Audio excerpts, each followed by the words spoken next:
The entire team at Emsolation want to acknowledge that we are gathered on the traditional lands of the Wurundjeri people. We want to recognise that we are recording and telling our stories on the stolen land of our country's first storytellers. We wish to pay our respects to all Wurundjeri elders and ancestors, and to extend that respect to any First Nations peoples who listen to Emsolation. We recognise Aboriginal and Torres Strait Islander peoples' continued connection to the land and waters of this country, and acknowledge that sovereignty was never ceded. Always was, always will be. This is Emsolation. Well, hello there and welcome to Emsolation. My name is Em Rossiano. I'm a writer, a singer, a stand-up comedian, a maximalist power queen, a neurodivergent magic brain and a podcaster. And together with my best friend since I was 11, screenwriter, Mr. Michael Lucas, I bring you this podcast every week. Welcome. Welcome to a little Tuesday surprise for all of you. We're giving you a chance to be an Emsolation Extra subscriber for one episode only. Maybe you're wondering what the hell goes on over there. Maybe you're already a subscriber and you're just here because you love that sweet, sweet content. But I know it's getting close to Christmas. I know people are already asking you, hey, what would you like? And I'm here today to suggest that you ask for us for Christmas. You ask for an Emsolation Extra subscription, which looks like $89.95 for a year or $9.95 a month. But just by the year one, you're worth $90. My goodness, are you worth $90? And so I said to Zeke and Ben, let's put together another tasting plate, another Amuse-Bouche. Not an Amuse-Bouche. That's a whole different thing. And quite frankly, we don't charge enough for amused bushes. We thought we would entice you. Now, every Tuesday, as some of you will know, if you're on the socials, you'll see we put out an episode behind the paywall, and it's a great interview or just a chat that I'm having, letting you know what's going on in my life. Look, it could be anything. And every Friday, you get the AMA, where Michael and I answer probing questions sent in by extra subscribers. And they are probing. And every now and then we really get to meddle in someone's life, which is what we wanted to share with you today. Coming up first, you're going to hear an Am I the Asshole question sent in where one of our extra subscribers wanted to know if she was overreacting in a certain situation regarding her partner. And you're going to hear, it affected me quite deeply, her question. Then we've got some other questions from you all. We're going to play you part one of the Am I the Asshole? Then you're going to hear an example of the questions Michael and I answer in our Friday editions of Emsolation Extra. And then after that, sit tight for part two of Am I the Asshole, which involves us speaking to the couple in question. Oh my goodness, you wait. You're going to love it. I'm telling you right now. All right, sit back, relax, and enjoy this sample, this offering of Emsolation Extra. Okay, moving on. Title is, Am I an Asshole Mum and Wife? Well, okay, I'm just going to say no, but I'm going to read your question. Am I the asshole wife for being, this is not from me, this is from someone called Sam. Just want to point out right now. Important clarification. From Sam, Emsolator Sam. Am I the asshole wife for being deeply angry and frustrated with my partner? Again, I don't need to read any more. I'm going to say no, but I'll continue on. This week, my husband finally had his appointment to find out about a vasectomy. Our kids are 10 and 14. I've had a contraceptive device for years, but recently got endometrial ablation because my periods were so heavy they ejected the marina. Oh, my God. I've been anemic since our son was born 10 years ago. He initially wanted me to go with him to the GP appointment to find out if the recovery was tougher for me if I had my tubes tied or if he got the snip. I just want to point out, getting your tubes tied is a surgery with a 6-week recovery. Men recover from the snip in about, 3 to 4 days. So, wow. Okay, I pointed out to him I've had 2 cesareans, a colonoscopy, a gastroscopy, multiple hospital admissions and CT scans thanks to a chronic health condition, 2 gynae procedures and 3 iron infusions, and I've never asked him to be there beyond being present for our children's birth and to pick me up after an anaesthetic. shit. He was so mad when I got upset because he said he had handled it. Our daughter needs braces. My sister is getting married overseas and he can't just get a vasectomy without... Hang on. Did you skip a sentence? Oh, yeah, no, sorry.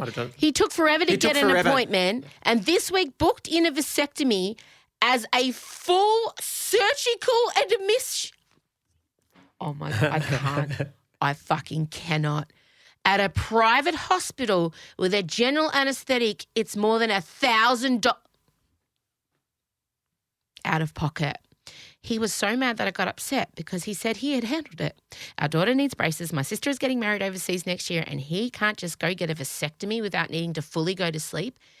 Am I an asshole? We should have done a whole fucking podcast about this. This... I feel you look like you need some blinds to destroy.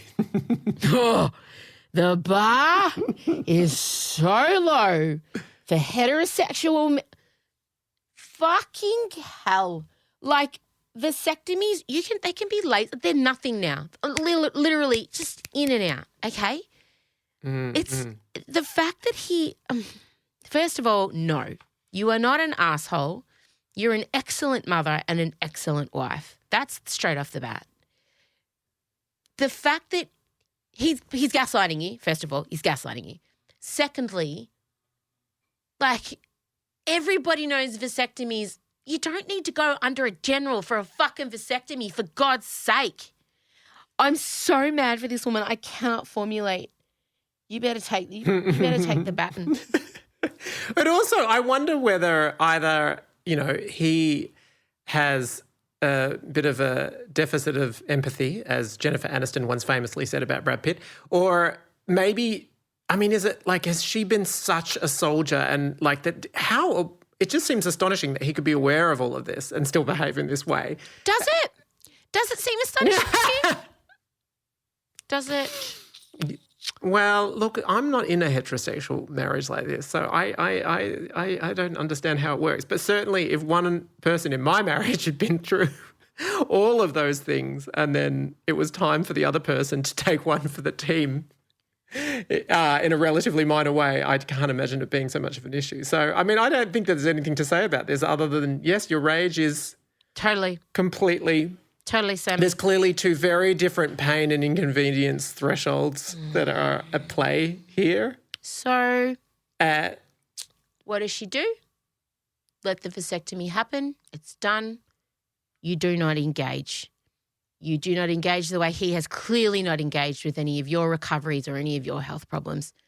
Yeah, totally. You when he gets home, just go, do not nurse him. Just behave as he would behave if the situations were reversed. And if he brings it up, you just point that out. But you have done enough emotional and physical labour. Just don't resist or assist. They're the two things. Just let it float past you like titles on a screen, like it's a meditation. This is, oh my God, I'm going to put this in the Facebook group anonymously. Sam, I'm gonna let the Emsolators loose on your partner when I've said your name a few times. Don't worry, it doesn't matter. There's lots of Sams. I think you should probably contact Meta and Mark Zuckerberg in advance to say there could be some form of a meltdown. I'm putting this out to the public, literally, because Sam needs an army behind her. She needs to understand she's in the right, and the second I release this shit, this is going to be like the Barbie movie. This is going to be like when the Barbie movie hits the mainstream and everyone's going to lose their shit. This, am I the asshole question? Big mistake. Big. Huge. Fuck me. Jesus Christ. I don't even know if I can go on. I'm sorry. I think I've got to go. Oh, God. Seriously? Okay, here we go. This is from Anna. So I have teenagers, a boy and a girl. People talk a lot about the hard physical work of raising little kids, but I have found raising teens coming with a lot of emotional work and investment of time I've never heard anyone talk about. Can you tell us your observations on having both teens and little kids? What is your best advice for parenting a teen? Oh, God. It's really hard. I actually find parenting Odie harder than parenting Elio. And he is an autistic toddler, essentially. Sometimes with teenagers, you don't need to know everything. And that has been the hardest lesson for me to learn because I want to know everything. Next question. Lachlan. Hi, Em and Michael. I've been seeing a Brit for the last month. We're both 29-year-old gay men. We spend every day or every second day together here in Melbourne. We both drunkenly said I love you a couple of times and we meant it. All I want is to see where our romance leads, but due to his visa, he has to return to London in 45 days, and now I'm considering moving to London. I only have enough cash money, honey.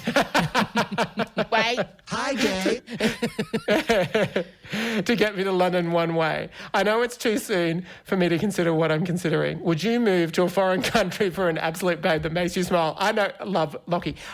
Your answer is yes. Yes. Isn't it? 100%. And also, I would too. I mean, I just did the most stupid, ridiculous things in my 20s to put myself in a position to pursue love on far less than actual declarations of love. We'll get straight into it from Annika. And this is a fair question because I never actually addressed it officially. Annika, hey Em, I'm not sure if you've covered this, but did you end up taking enough pair of undies on your trip? I did not. Oh. I did not. I didn't account for the extreme humidity and the sweaty undies that I did a couple of days in New York, but also Palm Springs with a combination of getting my period, getting diarrhea and it being 40-odd degrees. Being forced on hikes with loved-up couples. I found my undie consumption was hitting about 5 a day at some point, and I did only take 21 pairs. 5 a day? Well, you know, we were swimming. After each swim, I'm not going to go put back on the undies that have got all their energies from pre-swim. So, like, you put your undies on pre-swim, right? You get dressed for the day. And so I had my morning undies on and they had all the energy from the morning. And then when you pop on your bathers and you hop in the water, you're cleansed. And then I don't want to go in and pop on pre-swim morning undies with their weird energy. So I need fresh afternoon undies, post-swim undies. I deserve that. So, and then if we did another swim in the afternoon, again, we do the same thing. And then after that swim, if we're going for dinner, I'd have a shower, a new pair of undies. So are you telling me that if you have multiple changes in a day, you use the same undies, Michael? You too? Yeah, I'll only dispense with them if, this is so does my husband witness this. I'll sort of look at them all scrunched up and I'll pick them up. And if it's like they're really distinctly smelly, then that's when I know. But we can go quite some time. Hang on. Then. Sorry, what do you mean? Hang on. Hang on a minute. Yeah. Yeah, I do a sniff test. No. That's disgusting and you're fucking gross. But that aside, are you telling me that you might wear a pair of underwear on a Monday and then you might wear it again on a Tuesday? No, because I wear, this is just riveting for me. I wear a pair of undies, but I also just sleep in my undies. And so normally I'll put a pair of undies in the morning and then next morning I will always get out a fresh pair. Wait, you don't sleep in the undies you've worn all day? Yeah. Of course. When do you shower? I normally like to exercise sort of at the end of the working day. So, yes, I will absolutely put on the undies that I was wearing in the day after my shower. But you've exercised in the undies? No, I don't know. Sorry. I got special like gym shorts sort of things that have their own situation. No, it's not my exercise undies. I'm sorry, but those undies have done their job and you are putting them into overtime and expecting your undies to be there for you for a whole day and then overnight. And you gays, who knows what's going on? Oh, your undies are put to more stress tests than anyone I know. It's coming in from all angles, front and back. Can have a blowout, can have a front out. Who knows? So, I mean, I just feel like your undies need to start a union and maybe unionise, have some meetings. Go and strike. But they need to speak to Fran Drescher. Well, I feel like, so to answer your question, Annika, I did not have enough undies, but I just don't think there was ever going to be a universe where I would have. I feel like I just found a way to make my way through them. All right, I'm back. It's me. Now, I did tell you this at the top of the episode, but it was a long time ago. You're now about to hear part 2 of Am I the Arsehole? So we've established the whole scenario around the vasectomy debacle. You heard my passion. We did put it out to the Emsolation community on the Facebook page, and as predicted, it did light up. So much so that we thought we had to ask the couple if they would be willing to come on the show and talk about what had happened in their lives since this man's penis went viral on our podcast platform. And they really, they fronted up. They agreed. And I was honoured. I was blessed. I was highly stressed. But we got there. Please enjoy part 2. I can't believe it. I can't believe this happened. This is what goes on. If you're a subscriber, if you're an extra, and you're not just getting extra episodes, you're actually getting Michael and I meddling in your lives if you want to, and having the say on other people's lives. We are a tight-knit community. All right, here we go. Part 2. Well, Michael, last week's Ask Me Anything has gone fucking off with the am I an asshole situation in the vasectomy. I mean, have you been following along with this? I've been following... Yeah, so I've been following what you've posted about it, and so I have seen it flower, shall we say. And it's been, the thing I love is we had a result from the husband. That was the biggest situation and the biggest win. So you're all across this. Emsolator Sam talked about how her husband was making a big deal about getting a vasectomy, booked himself in to get it done privately for $1,000, was making a huge just song and dance. And Sam responded with, "It's Sam here from today's AMA. I can't reply personally because I'll give away my identity and then my hubby will discover the internet hates him today. I have 2 friends in here who already know it's me, haha. Thank you, Em and Michael and the Emsolators. I feel so supported and seen and understood. And most of all, I know I'm not crazy. I secretly love that some folks are now subscribing to get the full story. As a follow-up, he has today cancelled the surgery and scheduled a clinic appointment that will cost a third of the original surgery." Love this community. Wow. Oh, mate, Jesus. Changing lives and snipping dicks. That's the new tagline of this show. The tagline that you always wanted. This is a treat. We've been talking about this man's penis for the past, I want to say 3 weeks at least. His penis went viral and he didn't even know. There's a type of viral you want for your penis. I speak, of course, of Emsolator Sam and her Am I the Asshole husband. They join us now in Emsolation Extra. Hello, Sam. Hello. Hello, husband. Hello. I'm going to read the original post. Now, husband, you've read the original post, haven't you?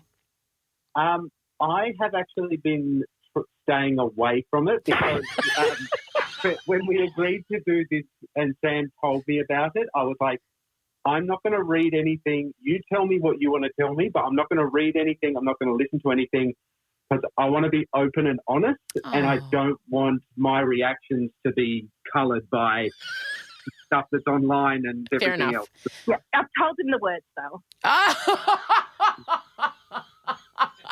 Well, it got pretty hectic. I'm actually glad you didn't. Now I know that you're both neurodivergent. I'm glad, husband, that you didn't read some of the comments because it's not good. Yeah. There's a lot of angry women out there projecting onto you, and it's not your fault, but I mean, I certainly did. Here's the original post. Am I an asshole mum and wife? This week, my husband finally had his appointment to find out about a vasectomy.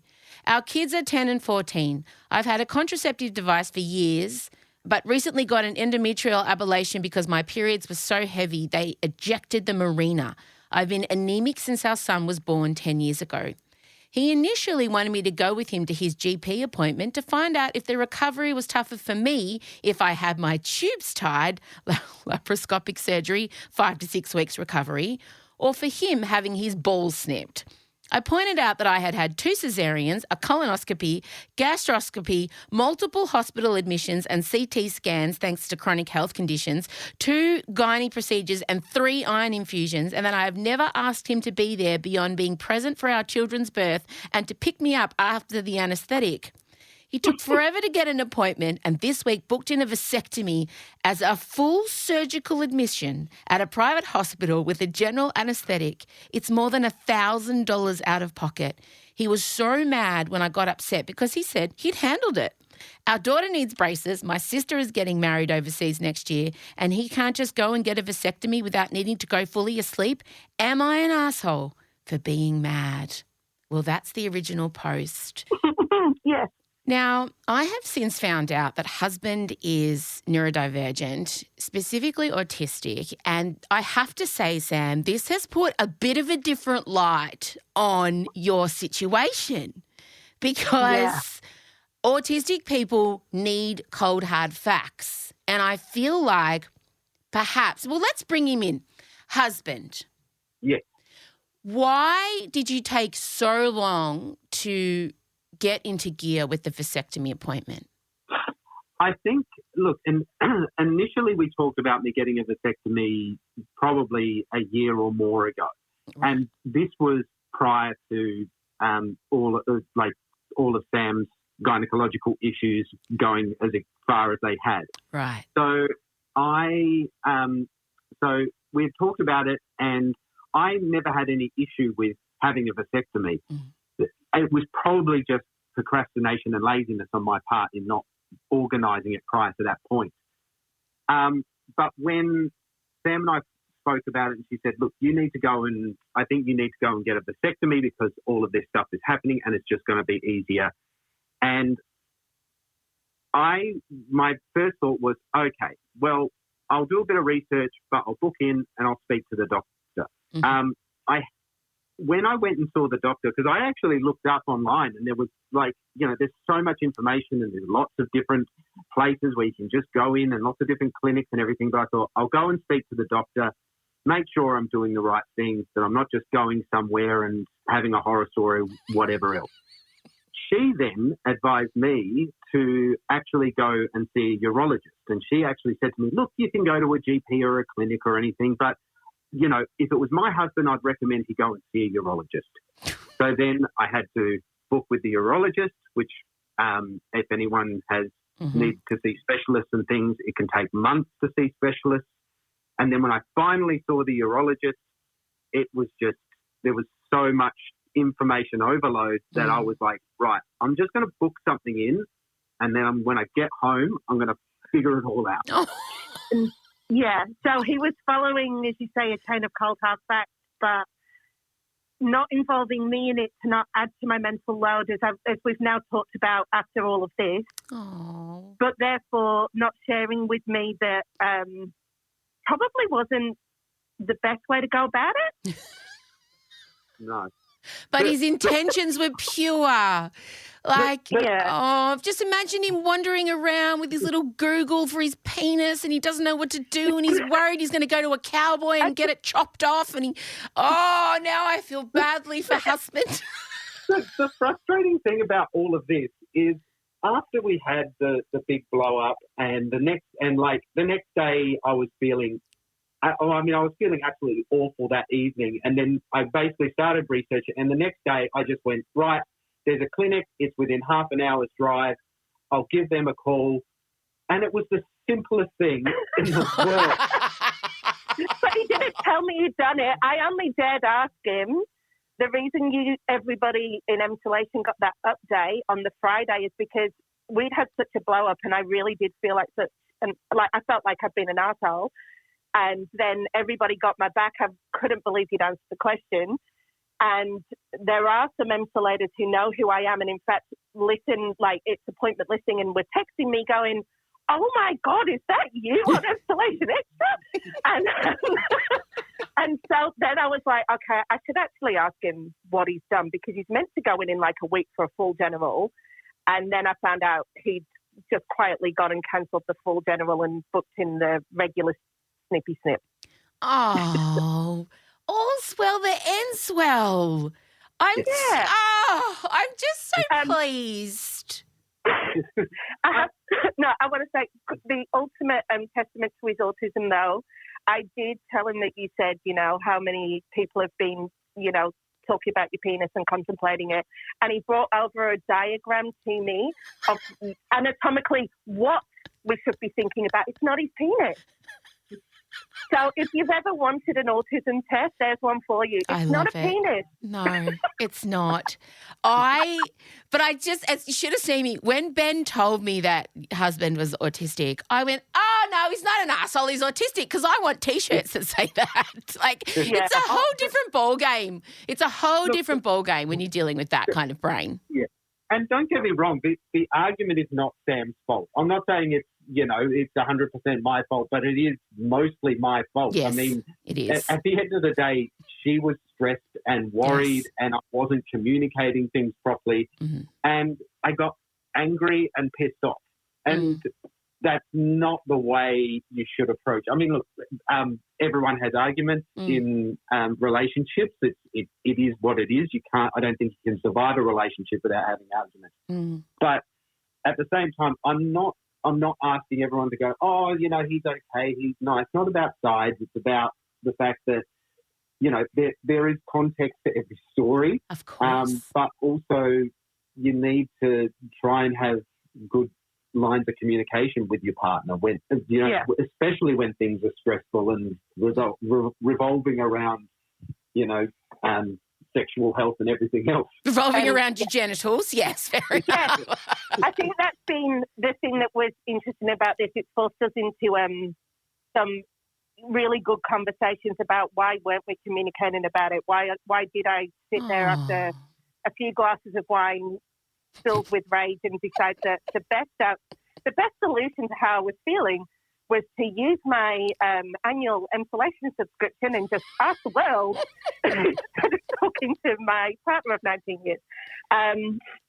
So I think that's been a good thing. I think a problem shared is a problem halved and then snipped. And so we have done a service, but what I love most is that you now maybe have new habits within your relationship. And yes, and I need to ask husband, how was the procedure? How was post-op? How are we recovering? How are we healing? Are we okay? Yeah, it is so much simpler than I think a lot of men expect. Like I went in, and the funny thing is, the actual operation was actually probably the easiest part of the whole procedure. The most uncomfortable and difficult part is basically when they're inspecting the area and they're trying to find the tubes. And I think I described it to Sam as the scrotal manipulation. It's the hardest thing to deal with, because that's before you've got any painkillers or anything. They're trying to find the tubes. They're trying to find everything. And then once they've done all of that, then they're like, okay, yep, we'll give you the anesthetic, and the actual procedure was fine. I was a little bit nauseous for 10 minutes afterwards. But I drove myself there. I drove myself home. Good. I was walking around a little bit like a cowboy, more out of like caution than anything else. but like, I couldn't even see the stitches. It's such a small procedure. So if there are any wives or partners out there that have husbands that are unsure about this, trust me, it is not as scary. And just ring them up and talk to them, because when they walk you through it and everything, it's so simple, and it's not as scary as it seems. If only he'd had himself to say that to himself before we went through all of this. But look, it's fine. Look at the content we've gotten out of it. And not only that, so much catharsis for angry women out there. I'll tell you, I think you brought the community closer. I really do. I have felt seen, that's for sure. And but it's been very good overall in the end. And the people that do know me in the community, I think, have been deeply entertained. It's wonderful. Along with everyone else, but it's been extra entertaining for them. And I've had to be really careful how I engage with the comments to not give myself away too much. But, Sam, thanks for trusting us with this. And husband, thank you for manning up and showing up today on Emsolation Extra. We needed to close the chapter. We wish you well, and Thank you, ma'am. thanks for being so open. Oh. You're very Bye, guys. Well, as you can see, I totally flip-flopped on my feelings. They're a lovely couple. I know everything's still great. He's totally healed. And I again want to thank them for being involved, being so open to being having their lives picked apart and judged by the Emsolation Extra community. So there you have it. That's what's involved in Emsolation Extra. I want to let you know that the money goes towards paying the studio rent, paying my team. We want to go further. We want to do Emsolation TV. We want to make all these wonderful things. And I decided to step away from Spotify. I decided to step away from being owned by a big corporation because I wanted to directly communicate and have a relationship with my audience, which is you. So Thursday Emsolation will remain free for as long as I can afford to do that, and we get advertisers on board. But Extra is really the heart and soul of this business and how we can grow it. So if you believe in me, if you've ever liked me, if you've ever engaged with something I do, if I've helped you through a specific time, or you want more of the stuff that I make with my team, Emsolation Extra is the best way to support me as a creator, as a woman, as a neurodivergent woman. I can't stress that enough. The money just goes straight back into making this thing that I love making so much, and I can't believe it's my job. Okay, thank you so much for lending me your ears, and I hope that somebody gifts you a subscription, or maybe you just think, I'm bloody buying it for myself this Christmas. Oh, deserve it. You do deserve it. All right, gang. Talk soon. Bye.